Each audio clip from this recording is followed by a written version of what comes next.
Welcome back and welcome to Almost 30 Podcast. Hi, everybody. Welcome to the show. It's Lindsey Simsick and Krista Williams. Yes. Favorite hosts. Sim chick. The sim chick of them all. Williams is pretty easy. It's kind of nice whenever I explain my name. I'm like, Krista Williams. And then everyone knows how to spell it. It's like, I would love for you to super simp. Over-explain Williams one day. Yeah. Williams, Krista Williams, but at least Justin's got an easy last name too. My husband, his last name's Hall, so it's super easy, but it's kind of sad to give up your last name. It's like, I don't know. It's not a post about that. How do you really? Feel? Yeah. I feel sad. I'm like, oh man, it's hard enough. It's hard enough to be a woman in these streets, but then you have to give up that part of you, that's like, oh, this is my family. This is my identity. It's kind of like the ultimate. I think getting married is almost like the identity shift of being a wife versus a girlfriend. But then there's also the identity shift of being Krista, a different last name when you've had your name your whole life. And of course, it's not like over identification with your name, but there is like a potency to your name. And then with us, there's SEO to the name. I know, but I feel like there's flexibility here, like where people are either changing it legally, but then keeping it for the professional. And yeah, that's true. But like, if I'm changing it legally, why? That's like the last thing I'd want. You know what I mean? It's like, that's like the dumbest part for me is the legal part. You're like, it's like more, I changed it. I know. I do. Literally, I'm like, it's done, but it's just, and then you have to do all your credit cards and all of that legal stuff. But I was talking to our accountant and there are benefits to being married tax wise. So I was like, oh, okay. This is a whole vibe. Totally. Yeah. My sister, there's someone in my family who's not changing their last name. Really? Okay. Yeah. I was going to say, and I was like, I don't want to, and yeah, I just love hearing all different types of stories of people like, yes, I'm changing it. No, I'm not. Or I'm doing this and I'm kind of doing a workaround here. I'm like, okay. Cool. Yes. I love how flex it is. Do your thing, honey. Do your thing. I was talking to Rosie Acosta, our friend who's on the pod in the next couple of weeks about her wedding and stuff. And it is one of those things where she's like wanting to do it super different, wanting to do it super them and just wanting it to feel like themselves. And I think when we've talked about weddings before, but it's like that sort of transition where it's making everything feel like more of you than doing just the norm of whatever people tell you to do, but I'm the last Williams. There's no more Williamses after me. But your sister. Yeah, but I guess we are with both of us. I'm the youngest, but also there's no, if we lose the name, it's gone. I don't have any cousins or anything like that. Actually, same here. Same with my family. Yeah. Yeah. It is an interesting thing. Wouldn't Simsick? Dylan would bring it on. I'm just kidding. I was like, I was thinking of my dad's. I was thinking of my dad is the only boy in his family. So I don't even know, but yes, you are correct. But so your name lives on forever and ever. Forever and ever. Amen. But thinking about like that, there's something, I don't know if it's energetically with like the father where you're like, oh, the name 100.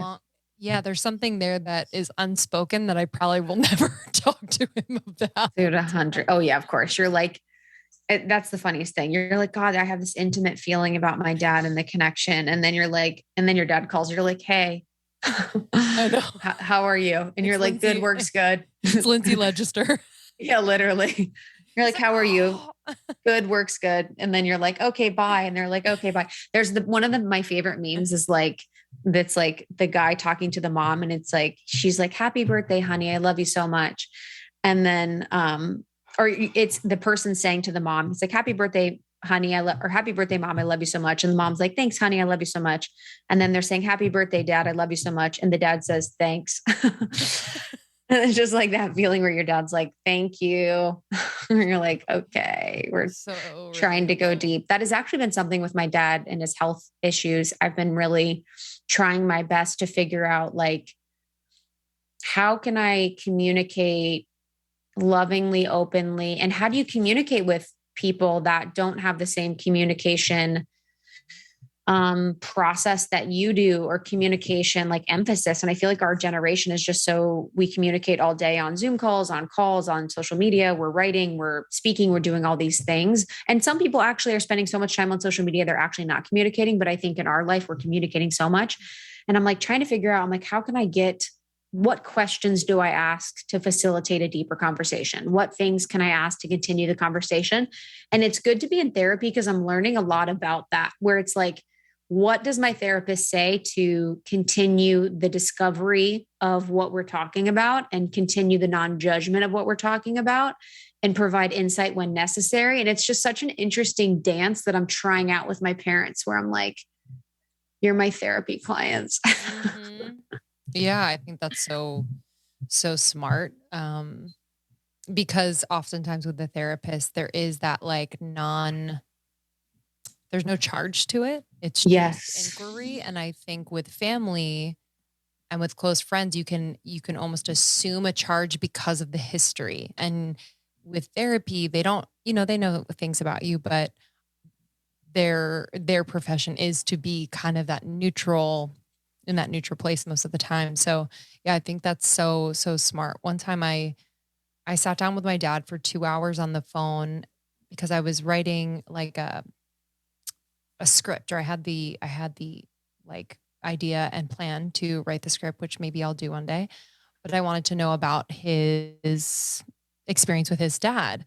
And so it made me realize in doing that, and how much he opened up, was this idea of wanting to learn more about like their childhood, their young adult life, like those little questions of like, what did you think? What did you think when you went to high school? Were you nervous? Like, things like that, that kind of are pretty innocent, but then open them up to like personal stories, or like even a little feeling where they're like, oh yeah, I actually felt that, and Yes. even though it's not going to come out in the way that like, we're used to being so feely, but still it kind of puts a little map out there where you can kind of go a little bit deeper. I know that stuff's heartbreaking. It's like, we like think that we know our family and our parents. And I'm like, I have no idea about you, actually. That's like the plight of intimacy within family. It's like, because we're near each other for a prolonged period of time, you assume that you know them, and you assume that you're intimate with them, but it's actually like that false sense of intimacy, where it's just time prompted. But it's actually like, I really don't know what you were like growing up. I actually don't know what your favorite color is. I actually don't know what, you would love to do on your perfect day. I don't know what your dreams are. I don't know what your dreams were. You don't really go in depth and in detail with family. And yeah, it's something that for me, I've tried, and it actually makes me sad, because I'm like, oh, I mean, this is, it is not maybe void of sadness. It is, yeah, that's biggest facts. Yeah. So it's just real. Depressing. So you're just like, hey, have you seen Harry Potter? I'm just like, hey, have you seen Peaky Blinders on Netflix? And then where they're like, yeah, it's like, yeah, that's dope, right? And you're like, yeah, okay. Anyways, world is crazy. But yeah, it's interesting because my grandpa, in his old age, he's like 95. He's been way more open about that kind of stuff. Like, he's actually been very, very, like, he said very personal things in his life that have been very interesting to kind of explore and talk about. But of course, when someone gives me like a morsel of that, I take it and fucking like run with it. And I probably like make them uncomfortable, because I'm like, oh my God, let's go deep on this, grandpa. I'm always like, okay, let's heal your inner child. Let's go through an exercise to like, you kind of just need to let it be. But I also want to not master, but I also want to get really good at the skill of like, when someone says something hard to me, it's like, how can I be better in those situations? Because, I had a friend tell me about their grandfather's passing the other day. And I was thinking about, and I was like, the initial inclination is to be like, I'm so sorry, that's hard, or that sucks. And I didn't say that. And I was just like, I want to know how you feel first, because what if they feel really good about it and they passed in a really beautiful way and they feel like it was a really full life? And like, how often do we like put our own emotions and expectations and projections onto other people's emotions, instead of allowing them to come to you first with how they're feeling and having it be like their emotion led, instead of your like interpretation led? if that makes sense. Yes, because oftentimes the projecting of how we feel onto it is it's not our intention to make it more about us, but Yeah, it almost makes me, when for every sure. time that I've done that, make me feel more comfortable, because I don't want to think, oh shit, should I have comforted them more? But all of it, I think having that, uh, it's like emotional stillness almost, Hmm. where you just kind of allow for their experience to take up a little bit more space so that you can like more fully understand and take in what, how they're feeling and what happened. But yeah, I mean, that's a practice.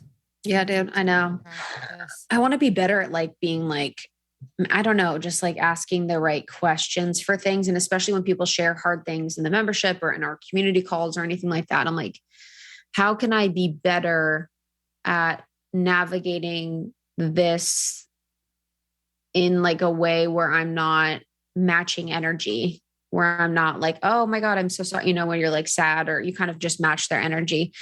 So that's like my new plight. But yeah. And speaking of, going deep and being really honest and being really intimate, today's conversation with Katrina feels just like that. And I think I explained this, but I'll never forget when we were at Pop Sugar, and she was her first event without the babe there, her daughter there. And she was like really emotional, and she was just really in her feels. And I was so like taken aback. I was like, wow, that's like the most open-hearted I've ever seen someone like in that way in public. And she was just really letting herself feel the feeling of being away from her daughter for the first time at an event for work, and feeling like now she's really struggling and juggling motherhood and founderhood and public figurehood. And I'm never ceased to be amazed by Karina and Katrina's honesty and truth and transparency and realness. We've hung out with them many times on their own, and they are just like,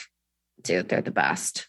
It is so true. And, you know, at another level, but similarly, having a community and being in the public eye, Yeah. um, it is not as easy, at times, especially if you're going through some really hard personal things, to navigate that and remain in your experience and share in a way that is truly honest, because there's just constant feedback. It's just like a very warped experience to be, in Katrina's case with what she shared on the podcast today, um, mourning a loss. She lost a pregnancy, and the internet isn't always like a very, Mhm. supportive place. And so like to kind of have that an echo chamber of sorts be a possibility where there's just like things being said, it is a scary thing to just, be as open and honest and open-hearted as she is, but she's done it in so consistently and so admirably. Like I definitely look up to both of them when I think about, okay, if I'm going to share something that's more personal and harder to share, like they are people that I look to. But yeah, I felt like this conversation was yeah, just her in real time, and it was really Mhm. beautiful. And it yeah, it was a moment in time. She's, announced her pregnancy now. So she is pregnant, and this was just before she announced. So she was, not feeling amazing first trimester, but was just so generous with, sharing exactly what she was going through, the highs and the Mhm. lows. And yeah, I felt really grateful and lucky to be able Yeah. to meet her at that point. Yeah, Katrina Scott is one of the founders of Tone It Up. So Karina Dawn is her best friend, and they both founded Tone It Up, which is a huge, global fitness and wellness brand. They grew it on their own from being on Bravo for a season for their show, and now they have books and DVDs. They have an app. They have their community, which are women all over the world, the TIU community, and they've just really been one of like the people that spearheaded fitness and the importance of community and the importance of like, yeah, I mean, they're like the leaders in the space and one of the OGs of creating apps, of creating videos, of creating community, of doing this. And so I'm really grateful for them being like great female founder examples. Katrina now has Live Beautifully as well, which is her website. She has her blog. She loves interior design. And then the podcast that she does, which we are also on, which is so exciting. So we did like a little pod swap moment. So you can listen to us on her podcast, Live Beautifully as well. Yeah, I think y'all are going to love this one, and make sure if you share it anywhere, definitely tag Katrina. I know she loves to hear from all of you. I feel like our audiences are very alike and probably overlap a ton. But thank you, Katrina. We love you. Thank you for coming to see us in person as well. It's always so good to hang. And thank you all for just being here and supporting the show. You can do so by subscribing to Almost 30 and then checking out almost30.com. We have a ton of ways in which you can just learn more about the mission and become involved and allow us to support you more. We have programs, we have our membership, we have a beautiful blog that is super, super valuable. And make sure you follow us on Instagram at Almost 30 Podcast. Yes. Welcome to the show. If you're new, welcome if you're from the TIU community. We love you so much. We have actually another episode with both Karina and Katrina you can listen and dig into. It was the first podcast interview they ever did. So if you search Katrina Almost 30, you will find it on Apple Podcasts, and then we'll have it in the show notes as well. We're so grateful for your time and attention. You know, it doesn't get past Lindsey and I that you choose us as your podcast go-to. It means the world. And we're so grateful for our community. We will see you on the other side. See you. They've always said how hard you work. They're like, dude, she doesn't sleep. She works so hard. Is that true? Maybe it's Tiff. It's maybe Griffin. Or Allie. Yeah, they're like, dude, she doesn't sleep. She literally works so hard. Yeah, I sleep more now. Really? I have to now that I'm a mom. Like, yes. I didn't know. Looking back from like 21, actually, even in college, I worked really, really hard. I can't believe what I pulled off between like social life and work and internships and everything. I don't know how I did it, but up until about 35 years old, I don't know how I went that fast. But now I really value my sleep and my alone time. And I just feel like I have to address the elephant in the room. So like Lacey, my assistant, is here. Yes. And like, I feel like I'll reference her a lot. She's the elephant in the room. I was like, what's she going to drop? And you're like, I have an assistant. It's like, okay. Yay. I finally have a brain assistant, but like she'll walk in and like, it'll be like 11 o'clock. And I actually had her start coming over at 11 because like 9 was like way too early for me after like getting a child out for preschool and everything. And she'll just like open my door and I'm like in my room in the dark. She's like, oh, okay. So this is how today's going to go. Yes. And I'm like, I just need some darkness today. Yes. I need shade. You need like no sense, like no sensory. Yeah. No sensory. Yeah. 100%. Yeah. And I think now being a mom, I appreciate peace and quiet so much more than I did before. I think I used to thrive and gain my energy from energy. I needed to be in the office around, our 40 employees to be able to like thrive. And now I really need alone time to like think thoroughly through anything. Yes. Well, I feel like that's the natural progression. And especially just as you kind of evolve into, you're still building businesses and brands, but it's like there is just a different essence when you've become a mom. You've like poured yourself into your family that I think you take your gas off or your foot off the pedal just a little bit so that you're able to actually enjoy like what you've built. But yeah, have you ever felt like that any like shame in wanting those days where you're just in like a dark room and you're not doing anything? Like, have you battled kind of that inner critic around being not productive? I don't remember.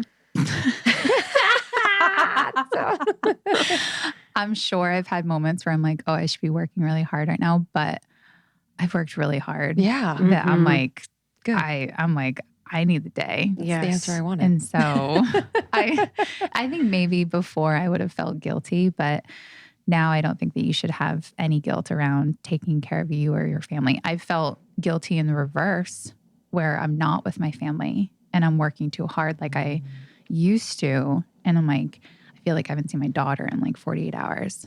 Cause like if I'm on a trip or something and not being able to like be there, and kids change so fast that I realize how fast time goes. I didn't realize how precious time was until like your child is so different 2 weeks later and she's saying completely different things.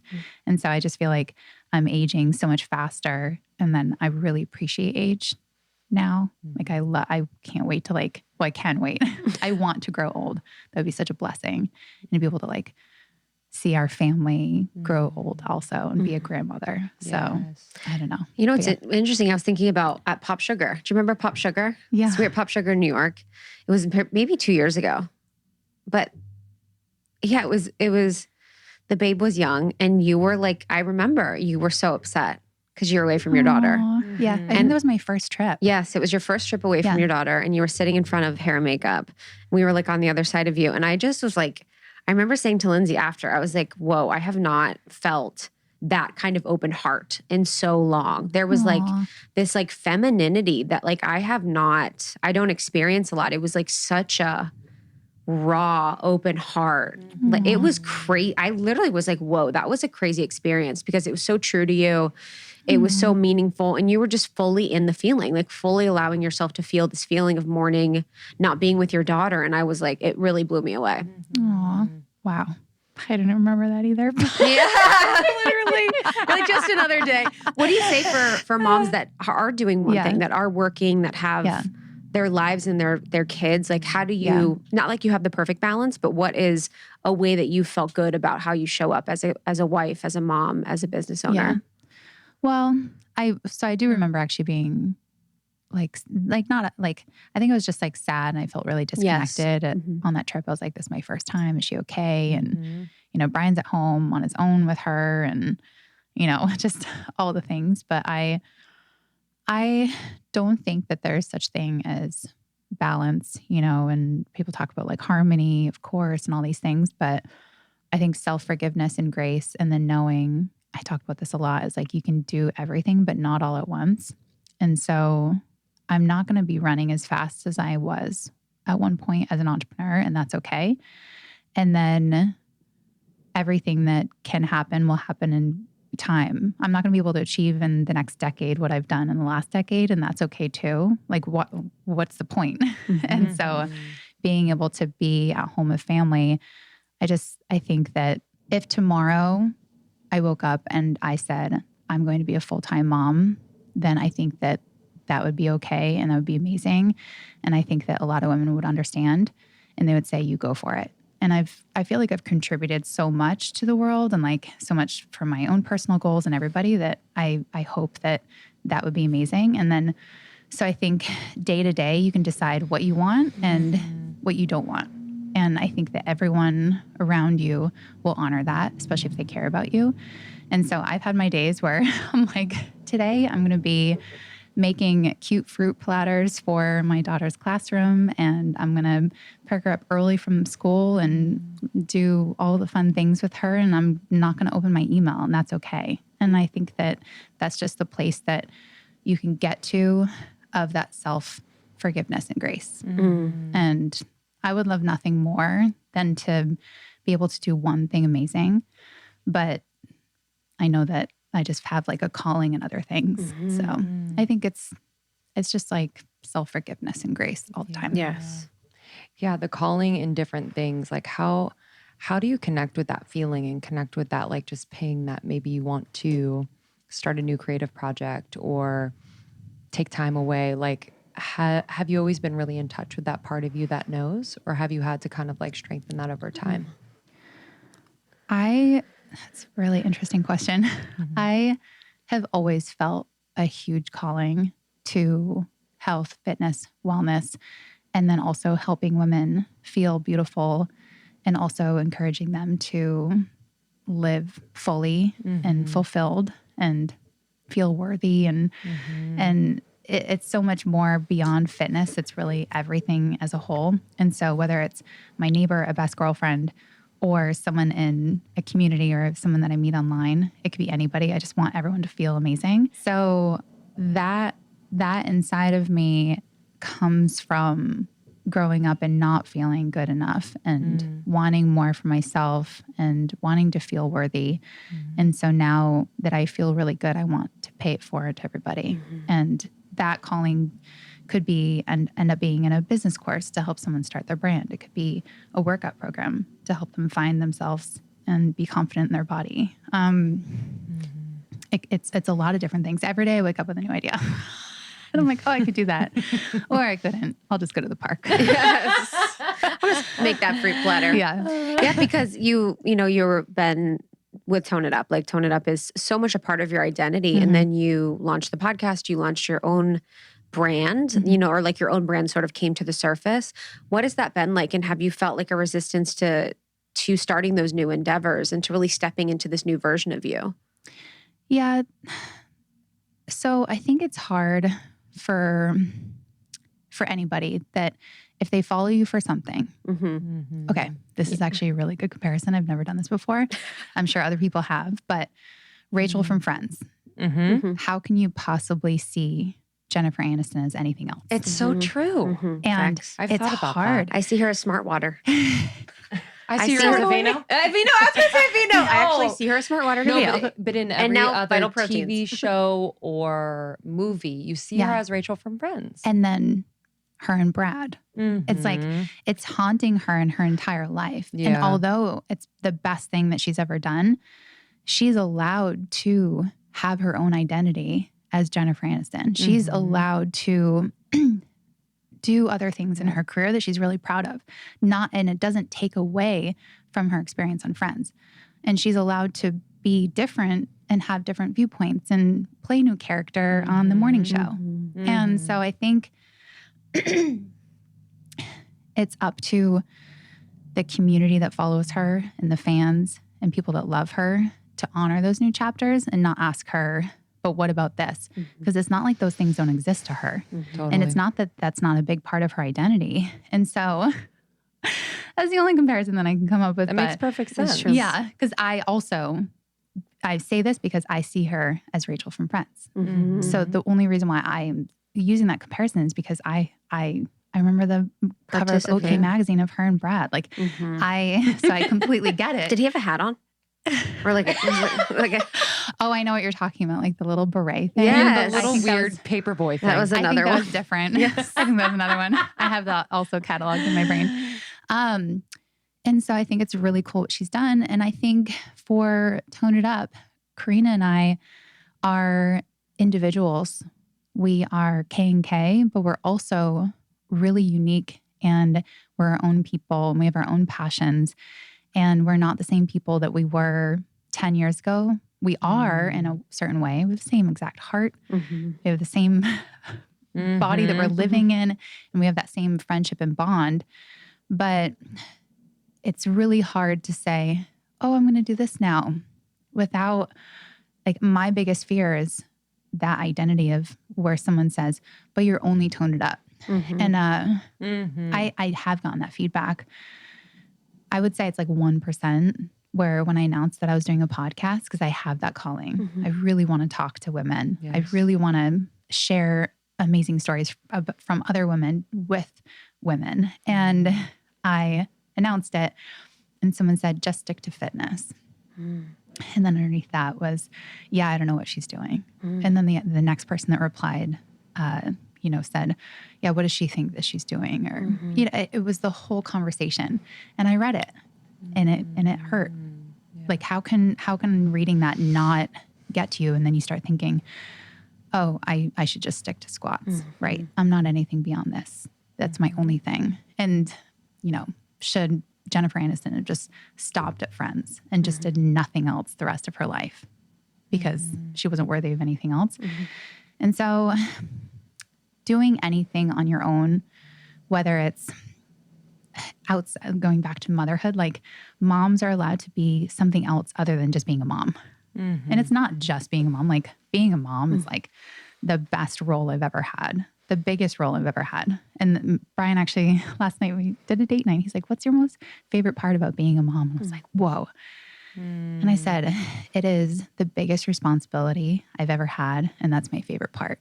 Like knowing that I have the greatest impact on someone of just being a nice human, like raising a nice human. When she gives someone a kiss on the hand or on the cheek, I'm like, yes, I did a good job. And so all women, you're not stuck. You don't have to just be one thing. If you feel the pressure from everyone around you to be that same person, and you are so afraid to say, hey, I have this new passion, or I have this new thing that I want to pursue, or I've been thinking about this, that fear of what people will say, because they will say it. I got it too. I literally, if anyone is getting any feedback like that, just, you can text me. I have a text phone number and I will let you know that you are allowed to pursue anything that you want. You're allowed to try. If you don't try something new, you have no idea if you like something. And so am I just fitness? No, but it's who I am at the core. And I love that part about me. But I also love branding. I love being a mom. I love arts and crafts. Like I love so many, and equally to fitness. But I decided in college to do art classes as my minor, or actually not even my minor. That was a lie. My art teachers were like, you need to take a couple more courses. But like I chose a couple business courses. Yes. I like sprinkled it through. And so I would call it more like a secondary concentration. But like I chose fitness, but I could have gone the other way. And then what if I was only known for that? But I could talk about identity forever. Yeah, it's huge. And also the projection. Yes, 100%. But I'm sure every single woman wants to be known for, and we talked about this recently, you have the multidimensionality of who we are. And so to see you actually stepping into other parts of who you are and showing a different like side of the diamond, people are like, I think the core feeling is, man, I wish I could do that. But it comes out as, what is she doing?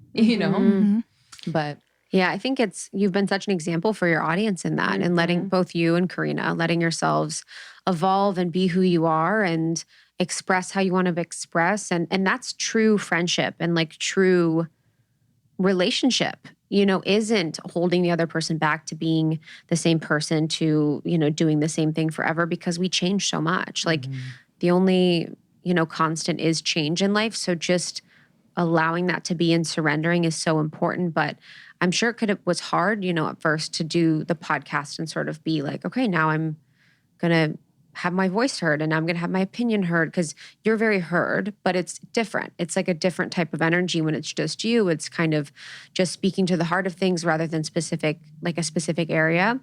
Did you find yourself with imposter syndrome with it? Yes, 100%.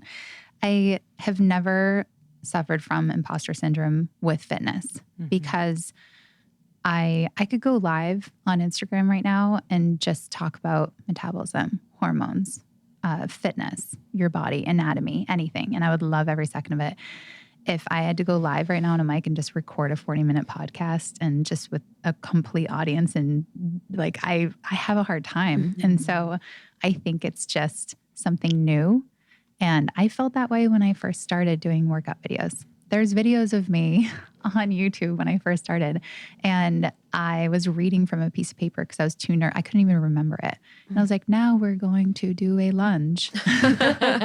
And you could tell that I was reading from it, and I wouldn't even look at the camera. And so I have to remember, it's not that wasn't meant for me. It was just new. So even though I'm 38, this is new for me.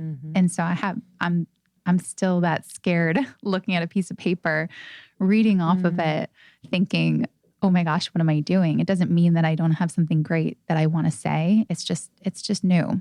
And recording right now, my podcast studio is in my closet. And so it's just different than what I've experienced in the past. And so I've had imposter syndrome, and oh my gosh, this is way I'm in over my head. Even the setup that you have right now.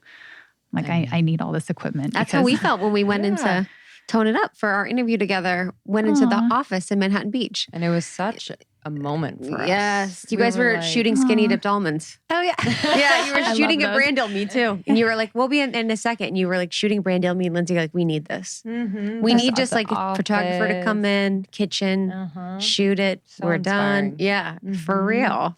How do you support, how do you and Karina support each other through kind of these moments of starting your own brands, of feeling really uncomfortable starting something new? Like, what does that support look like as friends? Well, we talk every day. We're not like blasting it on Instagram. So people are like, why don't you talk anymore? And we're like, we do. It's actually like real talk. It's hilarious. It's not like Instagram talk. We're like, oh darn, we forgot to take a selfie last night when we were just drinking wine and talking till 11 p.m. So just really just saying like, you've got this, and letting each other know that we're proud. And it's also an unspoken thing. It's like a sisterhood where we don't really have to say much. We just say, oh, this is what I'm doing today. And we say, you know, you can do this. And through all, whether it's career or personal, you know, cheering each other on through the really tough times.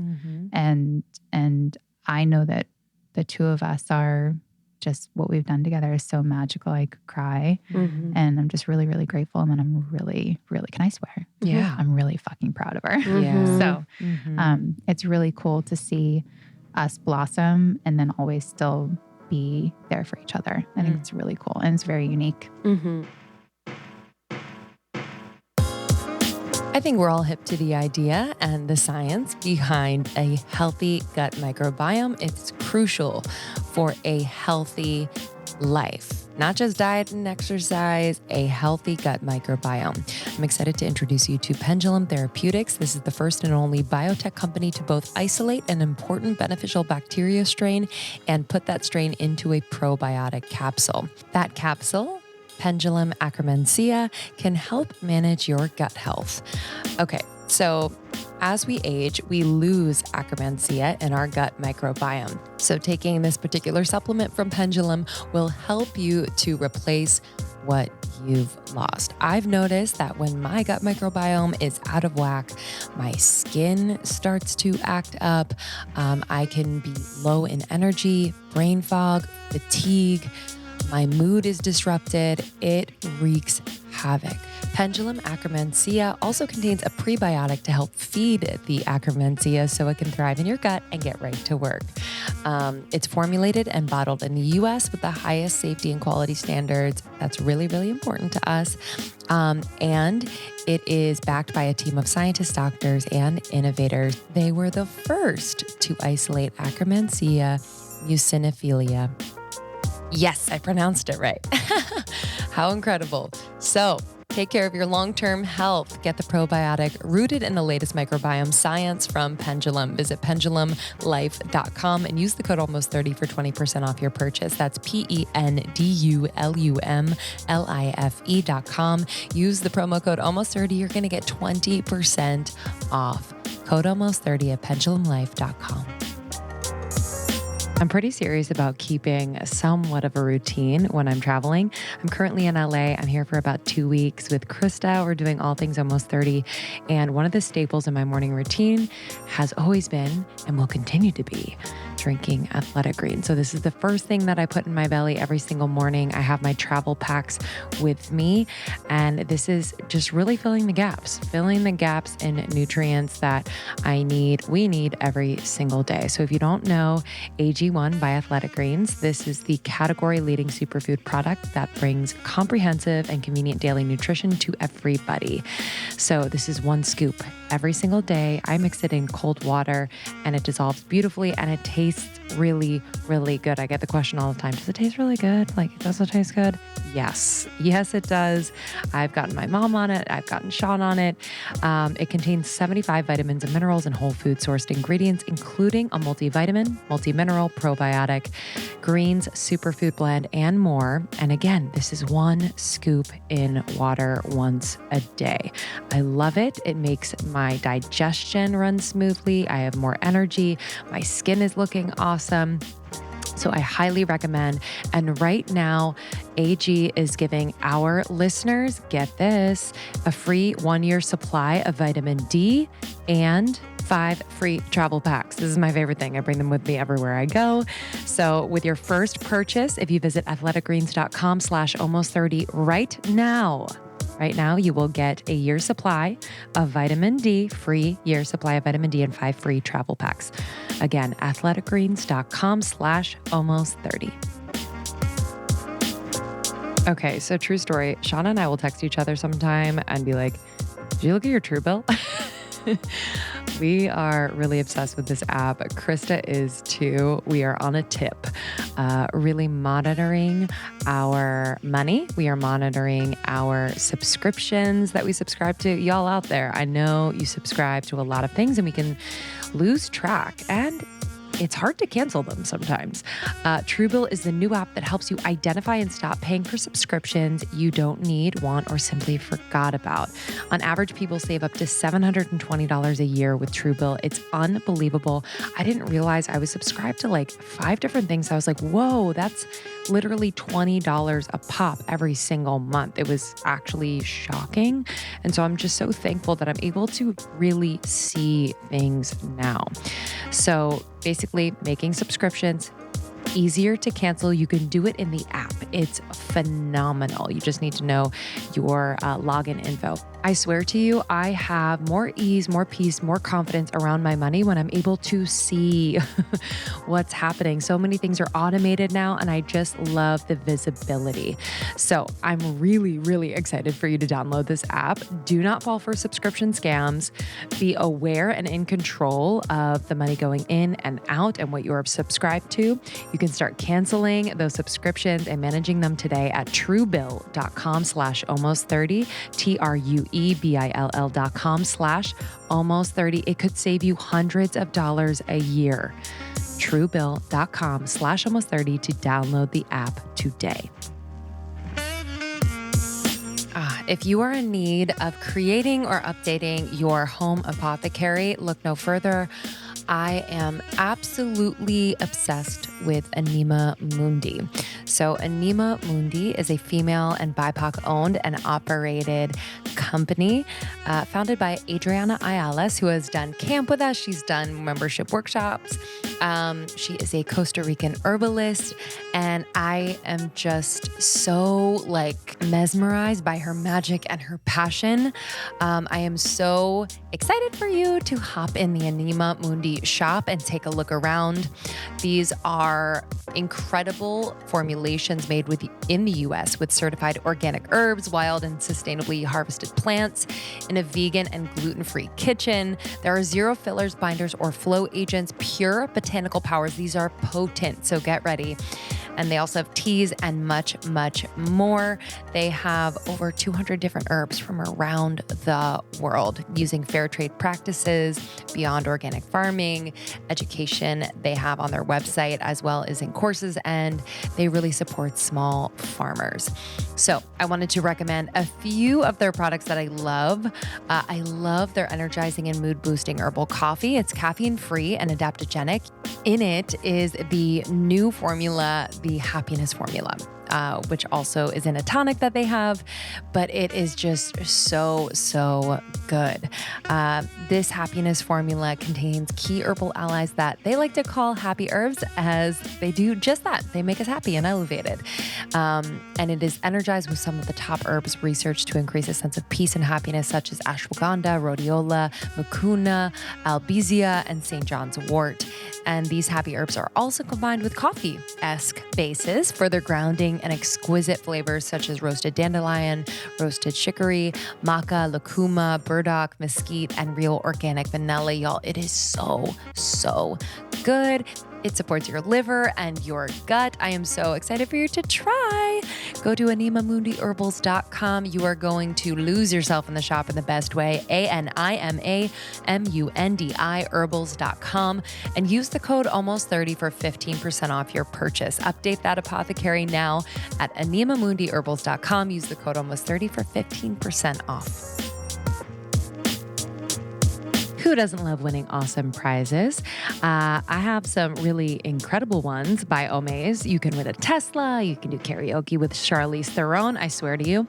Go to space with Virgin Galactic. I mean, not for me, but maybe for someone else. You have to check out Omaze. This is the new way to give back to charity and have fun doing it. Here's how Omaze works. You enter the chance to win something amazing, and at the same time, you can donate to support great causes. It's super fun and easy for nonprofits to raise money and for you to win prizes at the same time. So I'm loving this kind of give back component. How about you? I think this is just incredible. Go to omaze.com/almost30, omaze.com/almost30. Once you've selected your prize, choose a donation amount from $10 to $150. The more you donate, the more entries you'll get.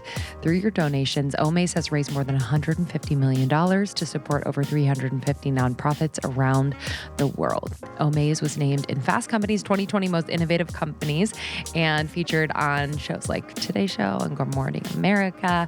So this is really, really awesome. Enter today for your chance to win the Miami Dream House or other life-changing prizes and experiences at omaze.com/almost30, omaze.com/almost30, plus receive 20 extra entries when you enter the code almost3020. Almost 3020 at checkout. So that's omaze.com/almost30 and then enter the code almost 3020 to get 20 extra entries when you enter.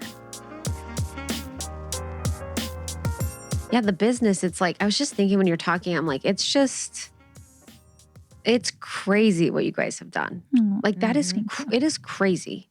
Yeah. Like there are people that it's just not a lot of people can make it as far as you guys have made it. And you're so smart and you're so just like incredible. So I guess my question is like, you guys are both so kind and sweet and genuine. And I just think about the business you built and how big it is.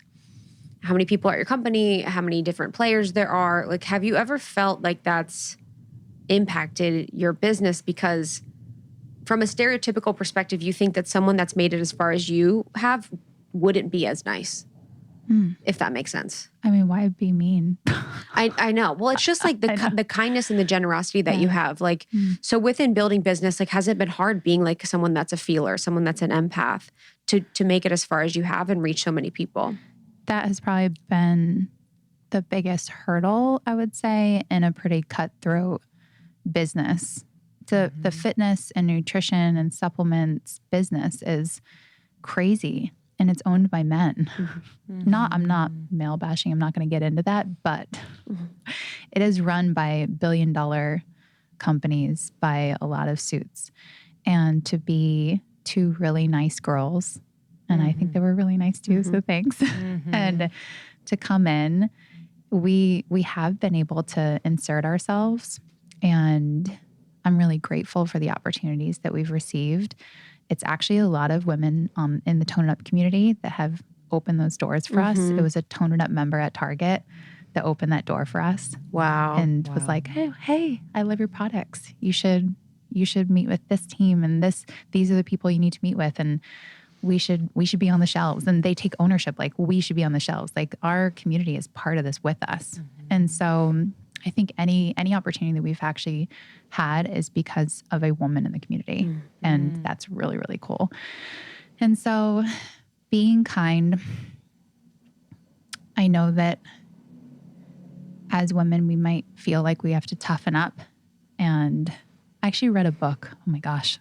I don't read many books, but I did read one that was like, how to be like mentally hard or tough. Oh my gosh. I don't know what it was. It obviously wasn't memorable. And I uploaded that I was reading it because I felt at that time that I had to like really toughen up because of everything that we were trying to achieve. And I've never received so many messages of don't change. And it was so true where I was like, oh my gosh, yeah, throw this out. Like, you do not need to be anything other than yourself. And if you feel like you have to change yourself in a boardroom, in an office, it is not meant for you.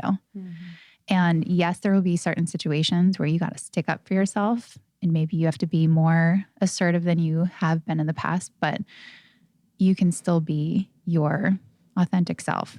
And I know authenticity is thrown around, but really, truly, just be you. And if it doesn't work out, it worked out for you. It's totally the things that we thought that we've wanted before. And if it didn't work out, we're like, thank goodness that didn't work, because we would have had to change who we were. Yeah. I mean, I also feel like you two, I feel like we are similar in that way. Like something needs to change in like the quote business world where there is. I feel like we're similar. Something needs to change. No, meaning like, I mean, you are at a whole other level and there's investments and, you know, I feel like something's got to give in the way that things have been done for a long, long time, whether it's the more of the masculine or men running certain industries or expecting certain things or certain ways for it to be done. But it's like, why is kindness seen as a weakness? Why, you know, all of these things that really don't make sense to our conscience. Yep. And so I really respect you both for not changing and being true to who you are, because I think that says so much more for how business is done down the road. You know, I think it's important. It's really, really important. The things that are changing that is amazing is I think that more women are actually running these funds that help women and female founded companies. And there's someone that I think that you would love talking to. Her name's Arlen Hamilton, and she has her company's Backstage Capital. Her story's cool. I've been at her doorstep in tears and she's picked me up. Wow. She just has a way of saying, be yourself and you can do this. And so I do think that there's going to be a shift, and it's starting with women like her. And it's saying, hey, where this wasn't a space for women to play, now it is. And it's really, really nice to see. Yeah, I felt like in our community too, it's been almost 30 people that have supported us the most, whether they work at brands that are our partners or whether they've just helped us in any way. And it really is like the ripple effect of creating this community that is supportive and is understanding of your values and understanding of the way that you operate. And I do feel like the change is going to happen with women supporting other women's businesses, whether it's, you know, her giving you advice or supporting you in the capital front, or whether it's just us supporting one another. It's like, we don't want it to be that way forever where women are just supporting each other in a silo. But I really do think that's kind of where it starts. Totally. Yeah. I want to talk a little bit about motherhood and kind of the journey you've been on. You know, I know you had Sports Illustrated, which was so incredible. So I'd love to talk a little bit about like how that came up and then the process with your fertility journey alongside of it. Yay. All incredible journeys, however they have looked. But becoming a mom,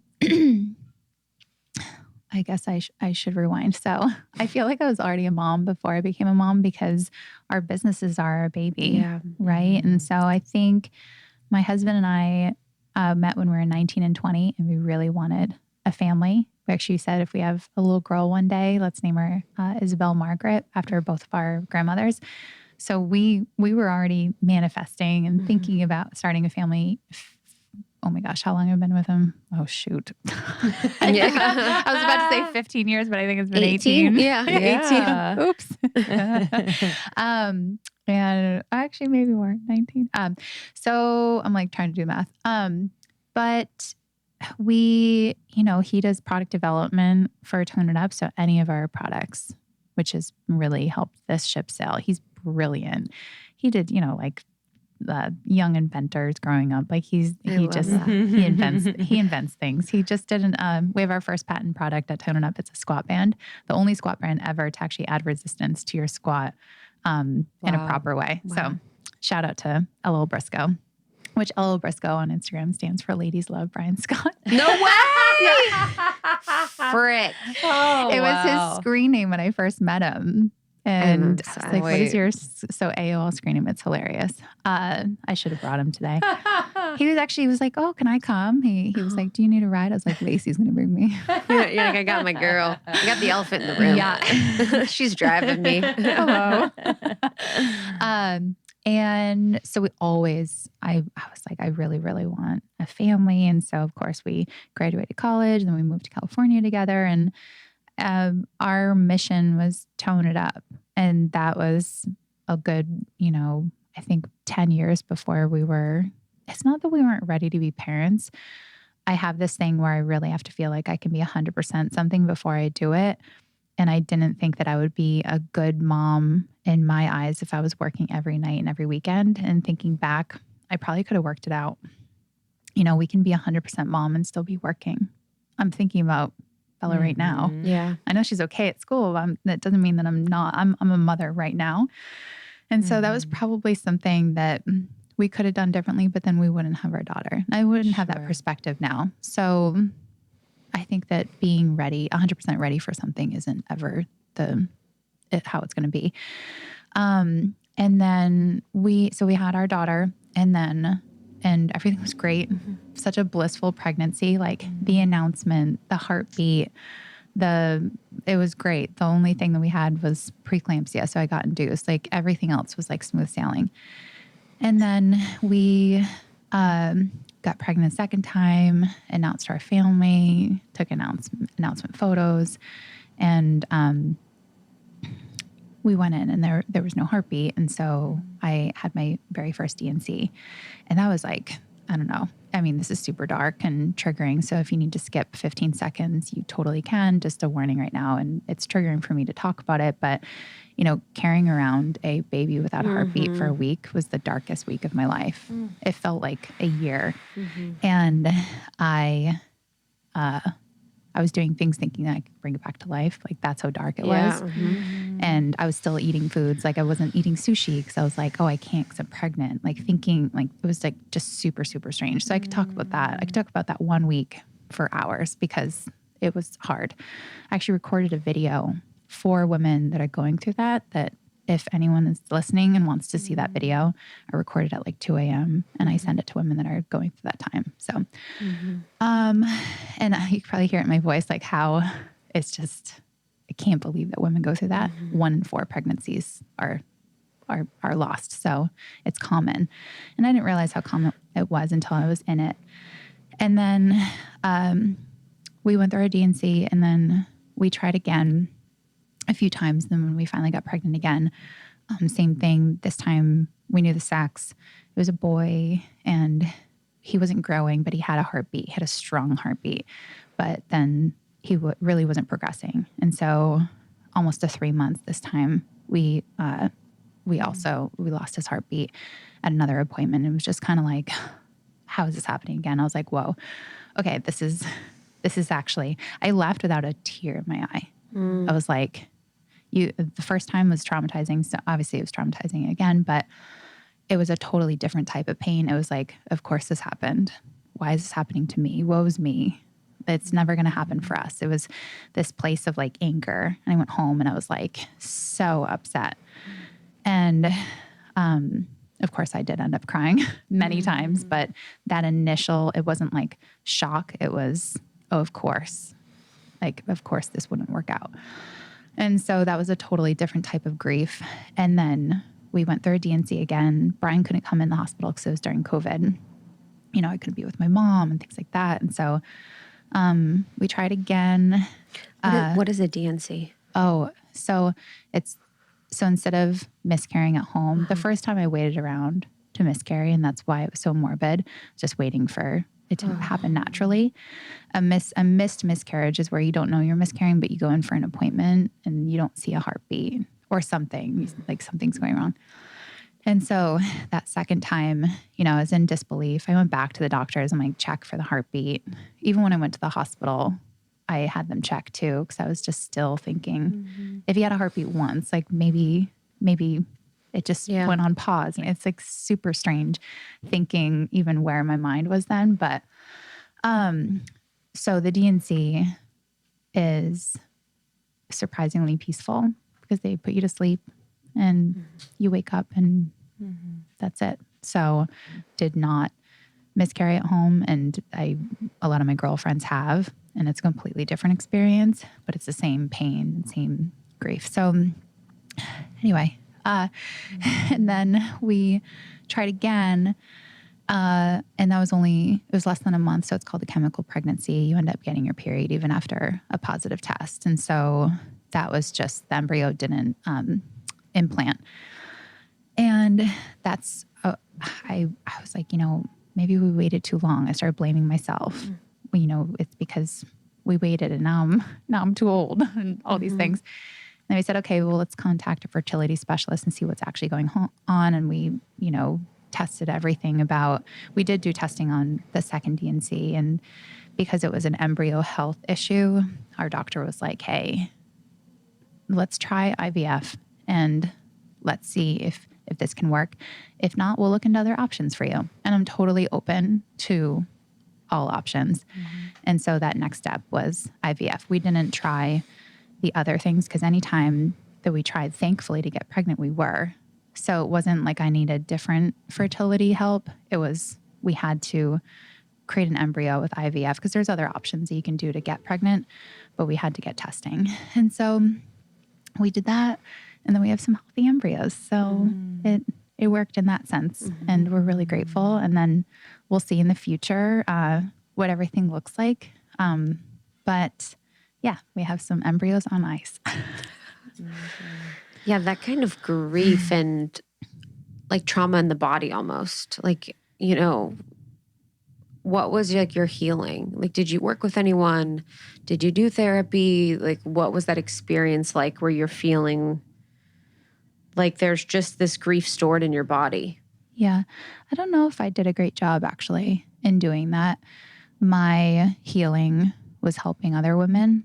And so that actually led me through 2020. I was pregnant for, half the year and I was going live for workouts.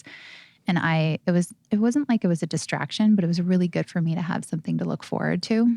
And it gave me something to get out of bed for, having something like a time and a schedule where I'm like, I'm going live and these women need me type of like, I didn't feel needed. I didn't feel like anything was working. And so that was really nice. It was like a nice outlet for me. And so anytime that I went live for yoga and anyone that had joined me, they had no idea how much I actually needed them. So that was really neat. And then I was going live a lot on Sports Illustrated. And my girlfriend, Emily DiDonato, had invited me to go live. Oh, we met her on the pod. She's amazing. She's so dude, she's like, fucking cool.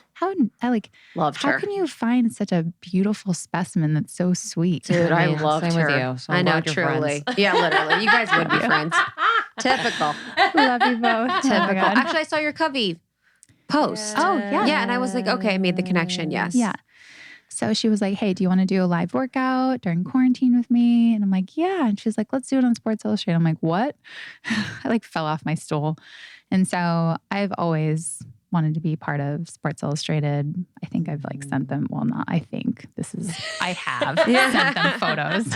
I've been like, hey, but that was in my 20s. And then thinking that they would actually give me that opportunity now at 37 and 38 to represent women in their magazine is really cool. And so MJ is just such a rock star, and she just really, she's the editor, right? Yeah. She wants all women to be seen in that magazine and represented and feel just like they can see themselves there. And to be part of that was really, really great. And I'm so happy that I don't even know if it would have ever happened in my 20s, but I'm happy that it didn't, because this time was really great. And then they asked me to walk the runway for swim week. I'm like, walk a runway? I walk like a fitness instructor, wide feet, lunging. Should I burpee at the end of the runway? And I was going to say no, but I ended up saying yes because I was going through all my IVF shots and cycles. I had just had a surgery. I looked about 4 months pregnant at the time that they asked me, even though it was 6 weeks or 4 weeks out from when they asked me. And so I was like, in the past I would have said no because I would have felt like I had to be 100% ready. And it went back to that. But now I realize you don't always have to be 100% prepared. And sometimes you're learning when you're putting one foot in front of the other. So literally, I had no idea what I was doing. When I tell you that I was backstage with like a bunch of supermodels around me that are like a foot taller than me. And I'm like, right before I walked out, I'm like looking around. I'm like, oh my God, there's like hundreds of cameras, flashing lights. You can't even see anything except for the runway. And I was like, I'm just going to go have fun. And I didn't know what I would do, but I put one foot in front of the other. And it's literally anything in your life. If you feel like you don't know how you're going to do it, just put one foot in front of the other and you'll figure it out. You killed it. Thanks. Unreal. Yes. What was that feeling like? What was that feeling to have so many? I mean, you always have eyes on you because of what you do, but just in that way. Yeah. I could only really hear my husband. What was he saying? He was just shouting. He was like, Katrina. Oh. And so that was fun. Oh. And then. Do you wear heels in swimsuits or barefoot? No, I mean, it really wouldn't have worked out if it was heels. I would have been in the pool because the runway went over the pool. So it was barefoot. It was barefoot, Okay. which is good. I'm more of a barefoot gal. And it was just fun. I think I would have put way too much pressure on myself years ago. Yeah. That as like a 38-year-old mother, just fuck it. Just go, just do it. Do it as you are. And that goes for any woman that is going to a pool party in the summer and take off the cover up and jump in the pool. Have fun, enjoy your life. So whether it's a runway or walking into the water at the beach, just that we're not here for very long. So you got to live your life and you're beautiful. Your body is literally a miracle. It's amazing. And you're stunning as you are, and just rock it. And if you want to work towards goals, I'll work with you on all of those things. But today you are beautiful. Yeah. What was your body conversation? Did you ever have to be like, oh my gosh, I'm feeling insecure, I'm feeling nervous? Because to be in a bathing suit for some women is one thing, and then to be in front of a lot of people, and then you're going through the process of your fertility journey. Did you ever have a moment where you're like, oh man, I'm not feeling confident about this? I think because I'm in such a different mindset that it almost would have been better if it was closer to my surgery, that where people could have seen some of those bruises and I really just want to represent whoever she is at home. And so for this, I didn't feel any of that. I have in the past. That's amazing. We've shot, covers of magazines, and I have felt completely unworthy and been like, why are they giving us this opportunity? Or not us. The other one, I understand, supermodel Karina. But I've been in that spot where I'm like, for fitness, I'm not the most ripped person. I don't have like the 8-pack abs, or I don't look like a fitness competitor, I would say. And I've heard that in the past where people have said on YouTube or something, oh, this person teaching this leg workout doesn't have striations in her quads. I know this sounds so crazy, but the fitness industry is so cutthroat that it's not like I look like a bodybuilder or anything. I would say I look like anybody else that likes working out. And I love having champagne, wine, cookies, cupcakes, and all the other things. So yeah, I've had that doubt in the past, but it's probably those little comments that you hear or you see. And I used to let it bother me, but now yeah, I mean, I'm gonna be 40 soon. If I can't let that stuff get to me. So, but then I say that, and then I still let someone get to me about the podcast. So it's because it's funny because you're new to something. So you're kind of that affects you when you're doing something new because you're looking for that data. But if someone says something, you're like, whatever, don't care. Because you've already for a while. Yeah, you've already built that confidence. You've built that. So that makes perfect sense. Yeah. So I think just on that point, I think for when people are doing something that's new, do you tell people when you're doing something along the journey, or are you someone that does announces it when it's fully baked? Oh, sharing it? Yes. Ooh, yeah. So I actually talk a lot about this with women who reach out and they're like, I'm thinking about doing this. And I say, do you have anyone in your life that can support you? And a lot of times the biggest critics are the people that are closest to you. 100%. And that's hard. Fortunately, my parents are like, yay, you can do anything. And that's really great. But I know that that's not necessarily the case for a lot of people. And so I think it depends on the person. And if you know that if you were to share a goal that you have and you have people around you that will like cheer for you, then that's great. If you want to keep it sacred to yourself, then keep it sacred to yourself. You know more than I can share if you have the right people in your life. And a lot of times it's not that it's like the right or wrong people in your life. Some people in your life, if they don't think that they can personally achieve that, they're going to project that on you. They're going to be like, you know, if they can't see it. I've dealt with that so much where I'll come up with an idea and literally it's so hard to understand it. And that's okay too. I think the crazier your idea is and the more that people don't understand it, I think then you're really onto something. And then it's really different. And I would say even just, you know, starting Tone It Up or, you know, buying a domain name and saying like, this is going to be a thing. Even back then was like, what are you doing? What are you talking about? Like, get a job. And so that's the other cool thing, that if you do share and anyone says anything, it just means that you're onto something. Yeah, Totally. With everything that you and Brian have been through, whether it's business, personal, the fertility journey, having your daughter, how has your relationship evolved, and how, especially during like the fertility journey, have you retained that connection? Because it's such a personal experience too. Yeah. You're in it together, but this is your body. Yeah. So how has that been? Like, what's that experience been like? Because so many women are experiencing this, and I can imagine it feels really lonely at times. The good thing is that we're in it together. So we rise together and we fall together. The bad thing is that we never escape it. So even last night we went out to dinner on a date night and we talked about work, but it is our life. And so I said, okay, let's shift gears and talk about something else. But it's a blessing also. So I have to check myself where it is. We're really lucky at the end of the day that we can sit down and talk about our dreams and aspirations, and that's together. And he's totally like with livebeautifully.com and the podcast, like he's my biggest cheerleader. And that's actually so very, very lucky. If I share something with him that I want to do, like he's all for it. Like I'm obsessed with candles.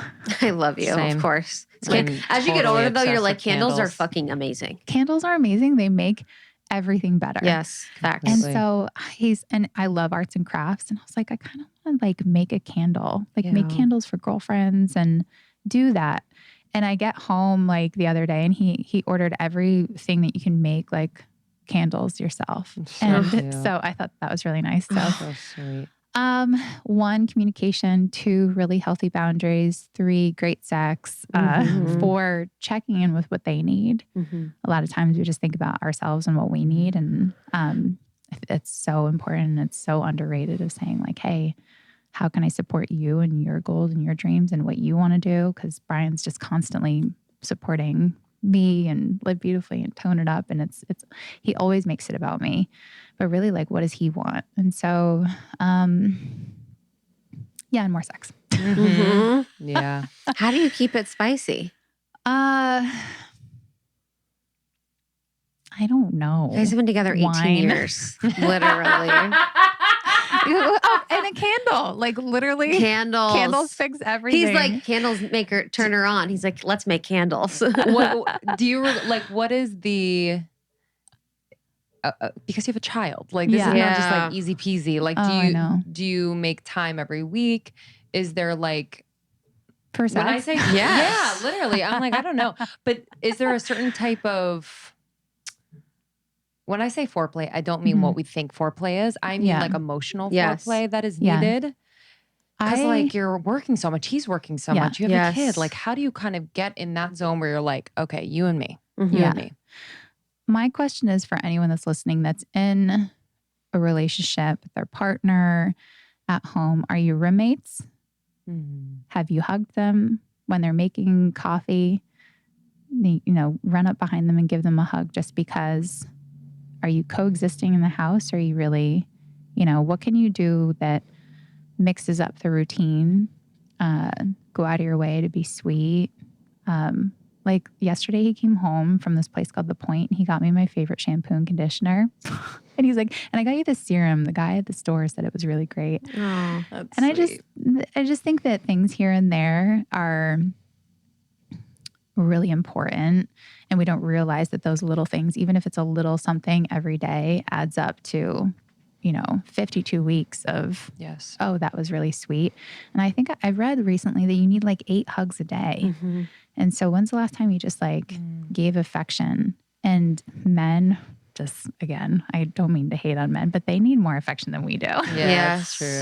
They're more emotionally driven and insecure and Brian's not insecure, but I would just say a hug for him goes a long way. A little present. Like if you give him something, he just can't believe it. Oh. He's like floored. And so the little things, and even if you need a reminder, we're all going a million miles a minute and we all just, especially when you become parents. So how can you just slow down for a second and be like, wait, what does my partner need? And it's really, really easy to get into that we're roommates type of relationship. Yeah. And we've been there when we've gone through the worst possible things in entrepreneurial journeys. Like we've worked and I don't even think I made our bed for a couple of years there. Like it's so crazy thinking about what our house looked like for years because like the only priority was our toned up community. It wasn't ourselves. And then now I'm like,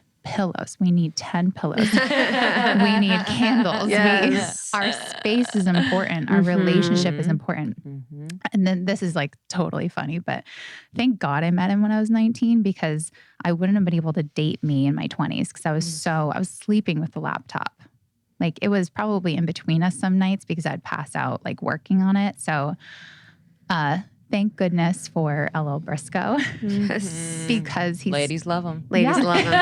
He stuck it out with me because I don't think I was like dateable. I was so committed and it was my only priority. And so, yeah, we've been at those times where he was a roommate and I don't know how he felt about that, but he dove right in with me and he helped and he did anything and he still does anything, everything possible. Like I could cry to make sure the tone up community just feels taken care of. And in turn, I feel taken care of because anything that is done for them, I feel like, okay, I can sleep. Like they have what they need.